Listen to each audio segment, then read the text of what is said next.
وحده لا شريك له ونشهد أن سيدنا وسندنا وحبيبنا ومولانا محمدا عبده ورسوله أما بعد فأعوذ بالله من الشيطان الرجيم بسم الله الرحمن الرحيم والتين والزيتون وطور سينين وهذا البلد الأمين لقد خلقنا الإنسان في أحسن تقويم ثم رددناه أسفل سافلين إلا الذين آمنوا وعملوا الصالحات صدق الله العظيم মুআজ্জিজ সামিন ইকরাম ধর্মপ্রাণ মুসলমান ভাইরা মহান আল্লাহ পাকের কাছে শুকরিয়া আদায় করি যে পশ্চিম চত্বর হাজিবাগ যুব সমাজের উদ্যোগে 2 দিন ব্যাপী অষ্টম মাহফিলের সম্মানিত সভাপতি বিশেষ অতিথি প্রধান অতিথিবৃন্দরা এখানে আমার পূর্বে আলোচনা করেছেন আপনাদের এলাকার কৃতি সন্তান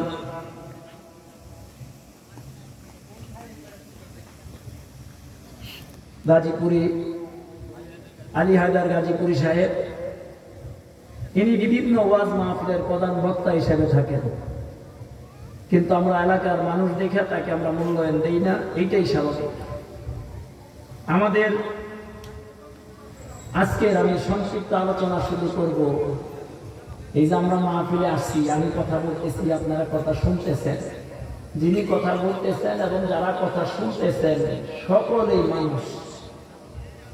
আমাদের একটা পরিচয় কোন মন্ত্রী মিনিস্টার দেয় না, আমাদের পরিচয় কোন নবীরা দেয় না।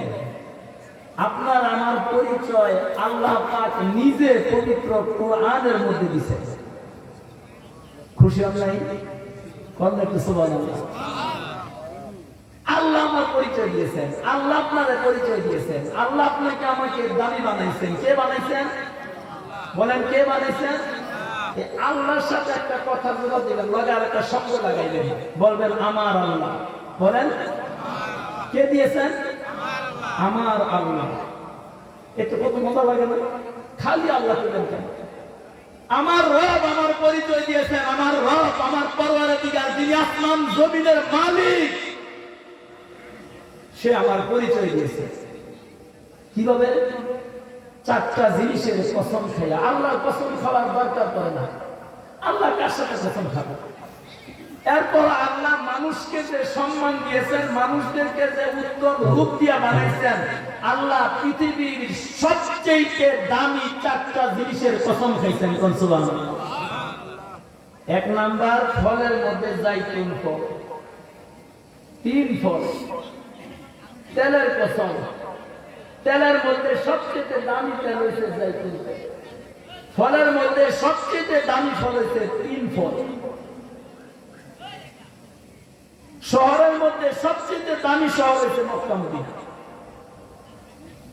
পাহাড়ের মধ্যে সবচেয়ে দামি পাহাড় হয়েছে তুর পাহাড়। আল্লাহ প্রত্যেকটা দিন ফলের মধ্যে 3, তেলের মধ্যে জাইতুন, পাহাড়ের মধ্যে তুর, শহরের মধ্যে মক্কা মদিনা। আল্লাহ এই 4টা জিনিসের কসম করেছে। ওয়াতিন ওয়াজাইতুন ওয়া তুর সিনিন ওয়া হাযাল বালাদিল আমিন, এই পবিত্র নগরীর কসম। এই 4টা জিনিসের কসম খেয়েছে আমার মালিক। 4টা জিনিসের কসম খেয়ে বলতেছেন, লাকাদ খালাকনাল ইনসানা ফি আহসানি তাকওয়িম। আমি আল্লাহ এই মানুষদেরকে উত্তম রূপ দিয়া, উত্তম বানাইয়া, আমি আল্লাহ নিজ হাতে আমি এই মানুষগুলি তৈরি করেছি। আবার আল্লাহ বলতেছে ও আসফালা সাফিলিন, এই মানুষগুলি আবার সবচেয়ে নিম্নে। ইল্লাল্লাযীনা আমানু ওয়া আমিলুস সালিহাত, এই মানুষের কোনো দাম নাই যদি আপনি ঈমান না আনেন এবং নেক আমল না করেন। আপনারা আমার কোনো দাম নাই। আল্লাহ 4টা জিনিসের কসম খেয়ে দামি বানাইলেন, আবার তারপরের আয়াতেই বইলা দিলেন তোমাদের কোনো দাম নাই, তোমরা সবচেয়ে নিচা দরকার, চতুষ্পদ জানোয়ারের থেকেও তোমরা নিচা দরজায়, যদি তোমার ভিতরে মানুষ বানানোর পরও যদি ঈমান না আনে। ঈমান যদি না আনো, আর এই ঈমান না আনলো এবং ঈমান আনার পরে নেক আমল যদি না করো, ওয়া আমিলুস সলিহাত, এই নেক আমল নিয়ে কয়েকটি কথা বলবো, আলোচনা শেষ করব। তার আমরা মানুষ বানাইলে আল্লাহ চারটা জিনিসের কসম খাইয়া, আবার আল্লাহ পাক বলছে তোমার আমি খুব প্রশংসা করলাম, নিজ হাতে বানাইলাম, চোখের জায়গায় চোখ দিলাম, নাকের জায়গায় নাক দিলাম, হাতের জায়গায় হাত দিলাম, মুখের জায়গায় মুখ দিলাম। তিনটা চোখ দিলেই তুমি বিয়া করতে পারলাম। নাক যদি দুইটা দিতাম, তোমার কেউ তোমার কাছে বিয়ে বসতো না। চোখ যদি আমি পিছনেও দিতাম, সামনেও দিতাম, কোন স্ত্রী তোমার কাছে বিয়ে বসতো।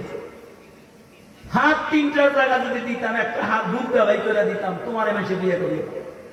এমনকি তোমার বাবাও তোমাকে কোরআনে বেড়াইতে যেতে নিত। তাহলে আল্লাহ পাক বলতেছেন, আমি যে আল্লাহ আমি নিজ হাতে তোমাদেরকে বানাইছি, ওই আল্লাহ আবার বলতেছে তুমি সবচেয়ে নিকৃষ্ট যদি ঈমান না আনো, ঈমান আনছো এবং নেক আমল যদি না করো। ও মুসলমান, নেক আমল করতে বলছে।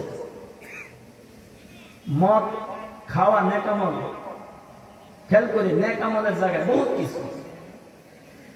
আমরু বিল মারুফ নাহি আনিল মুনকার, শুধু ফজরের নামাজ পড়লেই জান্নাতে যাবেন। ফজরের নামাজ পড়া যেই পরিমাণ সওয়াব ফরজ, নামাজে যাইতে সময় একজন বেগানা পুরুষ এবং মহিলা নষ্টামি করতেছে রাস্তার মধ্যে, ঠিক ফজরের নামাজ যেভাবে আপনার জন্য রাস্তায় অতিক্রম করে পড়া ফরজ, ঠিক নামাজে যাওয়ার সময় ওই নষ্টামি লোকটাকে বাধা দেওয়া ফরজের নামাজের সমান। পুরো পরিবর্তন। আমরা নামাজ পড়ি, আপনার সন্তান নেশা করে, আপনি বাবা হইয়া ফজরের নামাজ পড়েন, জোহর পড়েন, আসর পড়েন, হজ করেন, যাকাত দেন, সবকিছু দেন, কিন্তু বাড়ির মধ্যে আপনার ওই সন্তানের খাবারটাই যেই পাতিলায় পাকায়, আপনার মতো নামাজি ব্যক্তিকেও ওই পাতিলায় পাক করিয়া একই ঘরের মধ্যে থাইকা খাবার দাবার করতেছেন, আপনার ওই নামাজের ওই বরকতের কোনো কাজ হবে। কারণ আমরু বিল মারুফ নাহি আনিল মুনকার, সৎ কাজের আদেশ দেওয়া, অসৎ কাজ থেকে নিষেধ দেওয়াও সমান ফরজ, কোনো পরিবর্তন নেই। ও ভাইরা, নেক আমল করতে বলছে আল্লাহ। আপনাকে আমাকে খুব দামি বানাইছে। এই জায়গায় বহুত ভাইয়েরা রয়েছে, পর্দার আড়ালে মা বোনেরা রয়েছে। ফজরের আজানের পর থেকে ধরে এই এশার আজান পর্যন্ত 5 ওয়াক্ত নামাজের সময়টুক আল্লাহ আপনাদেরকে চোখ ভালো রাখছে না খারাপ বানাইছে? কথার উত্তর দেন। কথা বলতে পারছেন তো না বুবা বানাইছে? কথা বলতে পারছেন, দেখতেও পারছেন, কানেও শুনছেন, হাতেও তো দেখছেন, পায়েও ধরছেন, পাও হাসছেন, মাথার ব্রেনও ভালো আছে, সন্তানরাও চিনছেন, স্ত্রীরে চিনছেন, সবাই চিনছেন, ব্যবসা বাণিজ্য বুঝছেন, সব কিছু আপনার মধ্যে কোন ধরনের আল্লাহ এই 5 ওয়াক্ত নামাজের মধ্যে আল্লাহ আপনার সাথে বেঈমানি করে নাই, আল্লাহ আপনার সাথে প্রতারণা করে নাই, আল্লাহ আপনার সাথে সমস্ত কিছু হুবহু ভালো রাখছে। কিন্তু আমার মালিকের, আপনার মালিকের, আপনার সৃষ্টিকর্তা আপনাকে যিনি ভালো রাখলো, তার কুদরতি পায়ে 24 ঘন্টার মধ্যে কপালটাকে সেজদা দেওয়ার তৌফিক আপনার কেন হয় নাই? আপনি আল্লাহর সূর্য ব্যবহার করছেন, রাত্র ব্যবহার করলেন, জমিনের থেকে পানি ব্যবহার করলেন, 1 গ্লাস পানি কিনা খেতে আপনার 20 টাকা লাগে, আল্লাহ আপনাকে দিল, জমিনের পানি দিল, জমিন থেকে ফসল বানাই দিল, আপনাকে রিজিক দিল, খাওয়াইলো, আবার আপনাকে প্রস্তাব পায়খানার সাথে বাইর করে দিল, এত কিছু করলো। আল্লাহ পাক আপনার কাছ থেকে একটা সেজদা পায় না? যদি না পায় তাহলে আপনাকে দুনিয়ায় হাঁটার অধিকার নেই।